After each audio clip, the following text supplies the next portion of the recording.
On n'avait pas vu ça depuis l'Euro, alors on se fait plaisir. Quelle va être cette issue? Tourchenko, ça passe pour Tourchenko. Bonjour à toutes et à tous, cette semaine au programme du débrief, ce buzzer beater de zinzin, des remontadas, une course au maintien relancée et une Pro League toujours aussi folle. Alors on fait le tour de l'actualité cette semaine en LNH, c'est parti. On commence bien sûr en félicitant le HBC Nantes, net vainqueur de la Coupe de France ce samedi à l'Accor Arena face à Paris. Les Nantais sont en pleine bourre en ce moment, de très bon augure pour leurs échéances de la fin de saison. Pour Paris, en revanche, la période est bien plus compliquée. Empruntés depuis plusieurs semaines, ils sont en plus privés de pas mal de joueurs, ce qui ne les aide pas. C'était déjà le cas cette semaine face à Cesson, où il a fallu l'entrée salvatrice d'Elohim Prandi. Là, évidemment... Oh, énorme, la machine Elohim Prandi. Quelle violence, regardez ça. Regardez-moi cette bête sauvage là. Pour permettre à Paris de se défaire de Cessonnais qui réalise une excellente deuxième partie de saison devant une Glace Arena pleine à craquer.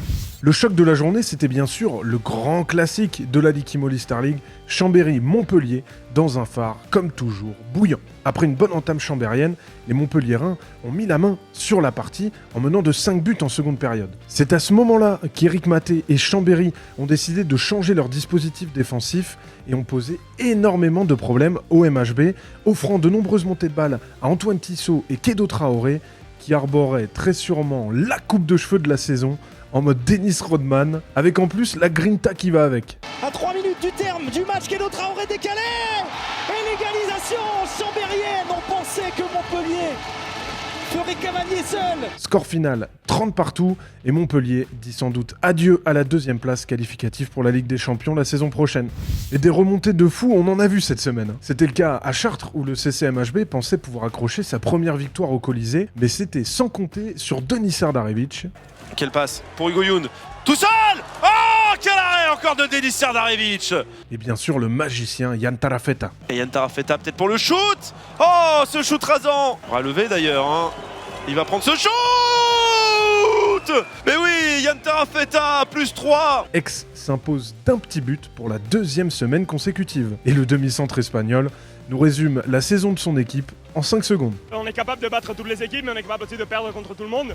Scénario similaire à Saint-Raph où Toulouse n'a pas été mené une seule fois du match et était même devant de 6 buts à 20 minutes du terme. C'est à ce moment-là que l'inusable Michael Robin est sorti de sa boîte pour réaliser des arrêts fantastiques.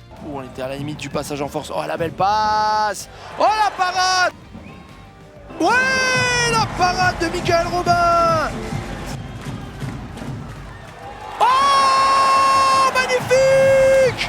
On finit donc sur un match nul qui fait un point de perdu pour les Toulousains.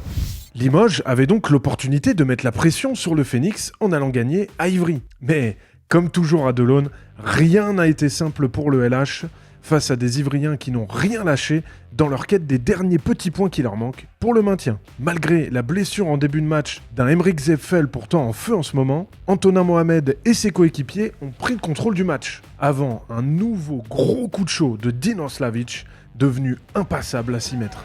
Un petit oubli, oh quelle parade la main ferme de Dino Slavic devant Gauthier Loredon. Limoges revient donc dans le coup et au moment du buzzer, il reste un jet franc pour Ihor Turchenko. Tourchenko, ça passe pour Tourchenko.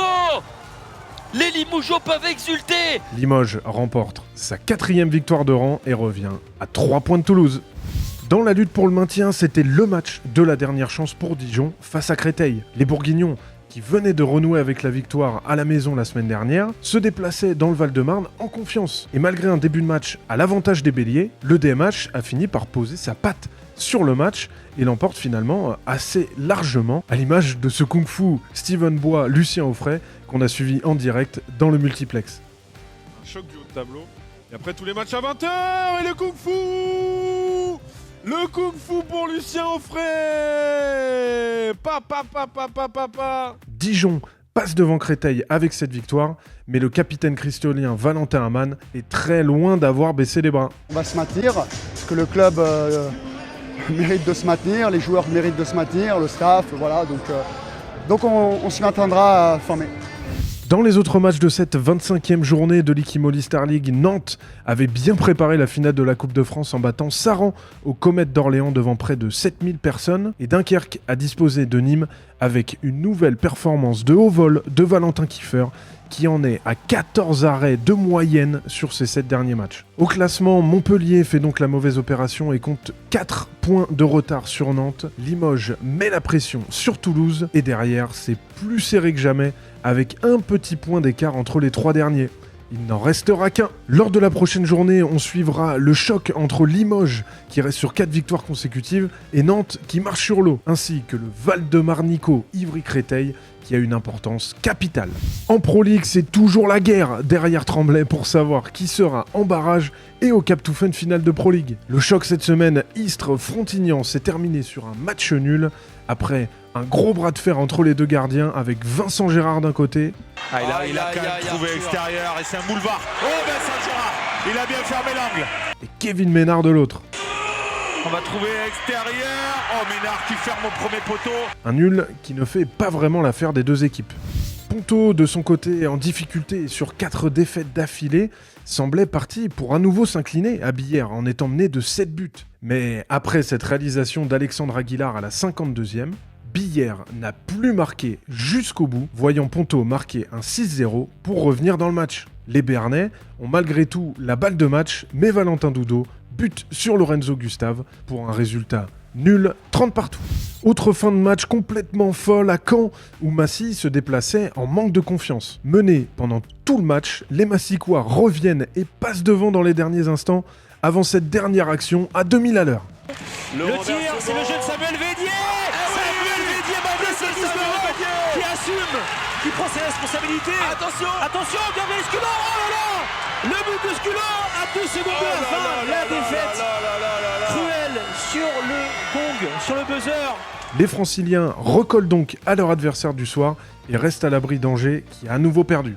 Dans les autres matchs de cette 27e journée, Besançon reste en lice pour les playoffs en battant Célestat, qui est sous pression après la victoire de Cherbourg à Sarrebourg. Tremblay, de son côté, continue les cartons offensifs en inscrivant plus de 40 buts pour la 4e fois sur ses 6 derniers matchs. Au classement, les Tremblaysiens comptent 14 points d'avance sur le dauphin Istres, toujours à la lutte avec Ponto pour la 2e place, qualificative directement pour les Cap to Fun finales de Pro League. Derrière, est-ce que Célestat gardera sa 4e place face à Cherbourg ? Est-ce que Frontignan gardera la dernière place de play-off aux dépens de Besançon ? Il reste 3 journées pour le décider. Lors de la prochaine journée, ce sera le choc pour la 2e place entre Ponto et Istres. À suivre également Célestat, Nancy et Frontignan-Billère. Allez, on se quitte avec les belles images et les émotions de Sylvain Auchet en interview avec Thomas Vilches et François-Xavier Houlet. Toi, t'es un vrai grand porteur de valeur. Pas une superstar, tu m'en voudras pas, mais un porteur de valeur. Je n'ai jamais dit que j'étais une superstar. Non, mais moi, j'ai fait mon petit parcours à ma façon. Ah non, c'est pas un petit parcours. À ma manière. Et en tout cas, je suis fier de ce qu'on a accompli avec les gars. C'est son état d'esprit de guerrier. Et ça, du début jusqu'à la fin. Je suis comme je suis et je changerai jamais.